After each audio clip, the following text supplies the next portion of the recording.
Did you know your story has the power to change someone else's life?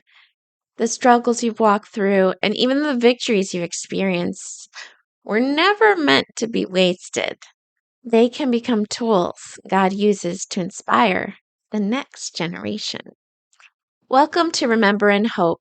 This channel is all about sharing testimonies, encouragement, and resources to help you grow in your faith. Today, I want to talk about something that's close to my heart: how our testimonies can be turned into tools that help others, especially our youth.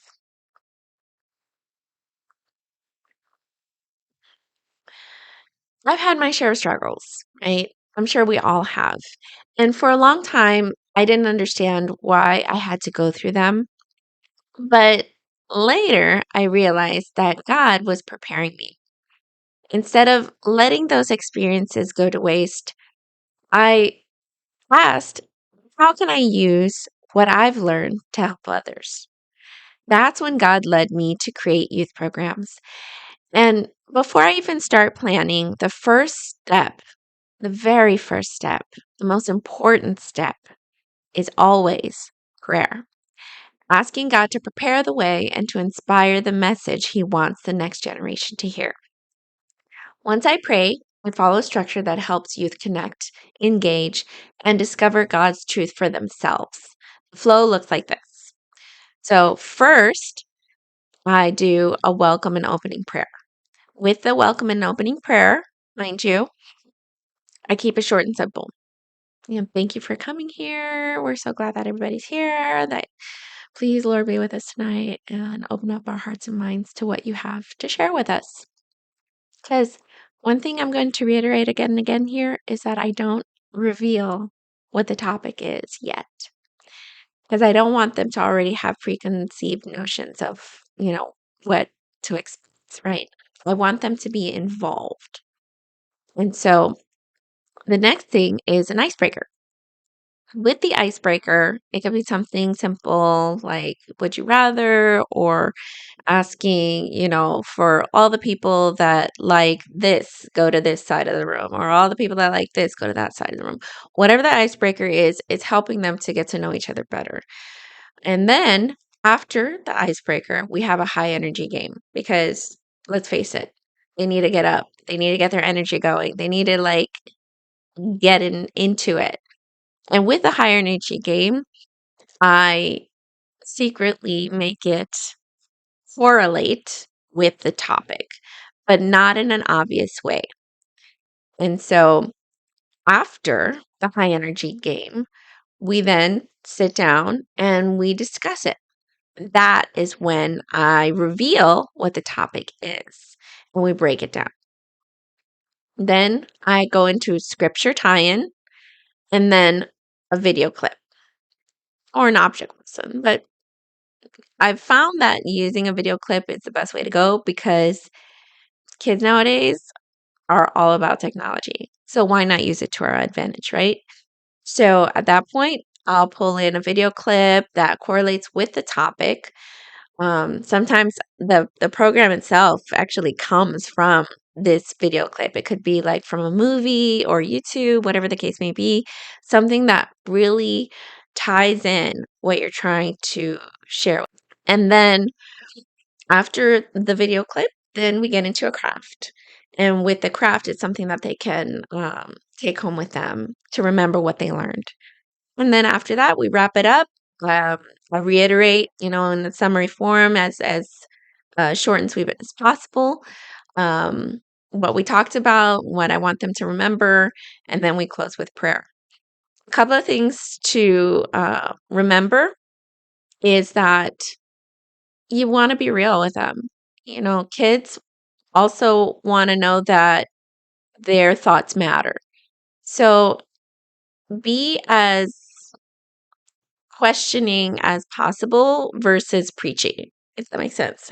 If you ever been in like a class where you're just sitting there and listening to a lecture, it sometimes you get lost in the words versus a classroom where the person up front is sharing a story about themselves and then they're asking for other people to talk themselves. So they'll ask questions of the audience, and then the audience is able to interact.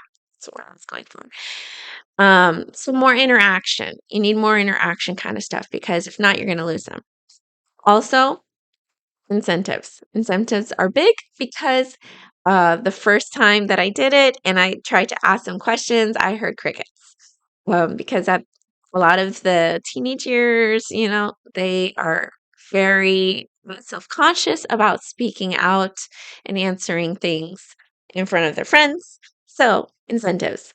For me, um, our safe bet, because we have some kids that are like vegan and vegetarian and they can't have certain things. Oreos. Strange enough, Oreos are vegan friendly. So I have Oreos and I say, hey, I'm going to ask a question for an Oreo if you answer. And trust me, they are all about that. So have incentives to get some answers to your questions and get them um, involved in the lesson and helping them to come to the conclusion of what you're trying to teach them. So, not trying to just, word vomit on them, but to help them and guide them to the conclusion of the lesson of what you're trying to teach. And so, the biggest key, remember, I don't reveal the topic until after the activity.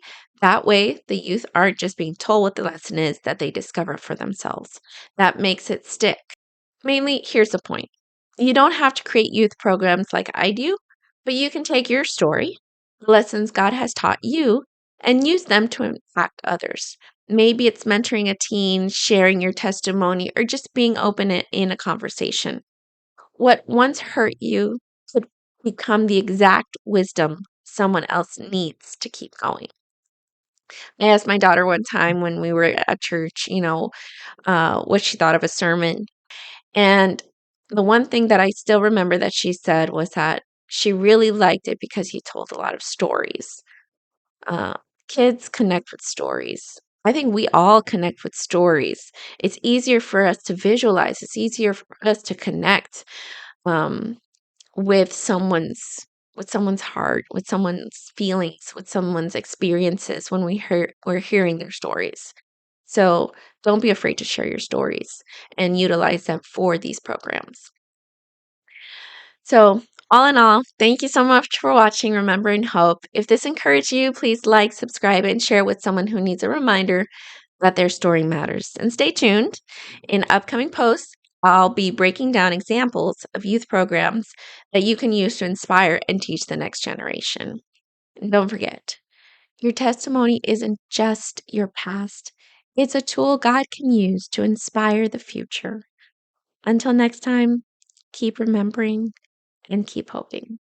God bless.